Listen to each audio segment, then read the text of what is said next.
Dilolostro YouTube channel laha hi le xigodini.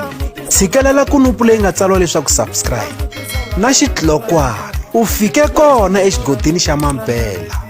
Hi bombisa ririmi rero. Tolo hi siku ra vu-18 Hukuri kwala ka lembe ra 2023, xiyimbeleri xa vunanga bya Xitsonga Xamaccombo xa Madenja u cheli xihahati eka museketeri wa xisati loyi a nga n'wi koka hi xikipa hi nkarhi lowu a karhi a nyanyula ntshungu. Ku na nkandziyiso lowu nga ku jikajikeni laha Xamaccombo a vonaka karhi a chela xihahati ka wanhwana loyi a nga n'wi koka hi xikipa.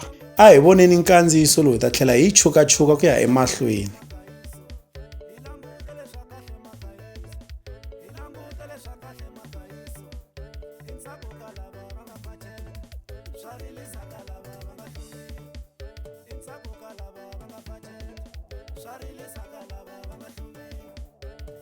Mi ta va mi swi vonile leswaku ri Xamaccombo u hlundzuke ku kala a koka xihahati a xi chela ematihlweni eka wanhwana. Xana mi ri yini mhaka leyi ke? Hi ku mhaka ya muxaka lowuwani a yi sunguli ku va yi humelela. Na Mr Post va tshama va raha museketeri eka mavundla, kasi na Lekari Stylist na yena u tshama a chela xihahati eka museketeri. Xana n'wina mi ri yini mhaka leyiwani ke? Mi vona swi ri kahle ku va swiyimbeleri va chela xihahati eka vaseketeri ke? Kumbexana mi sola vaseketeri ku va va bayiza kumbexana ku phapha hi nkarhi lowu swiyimbeleri swi va ku swi karhi swi nyanyula ntshungu ke? Mi ta hi nyika mavonelo eka xibokisana xa ku tsala eka xona mavonelo.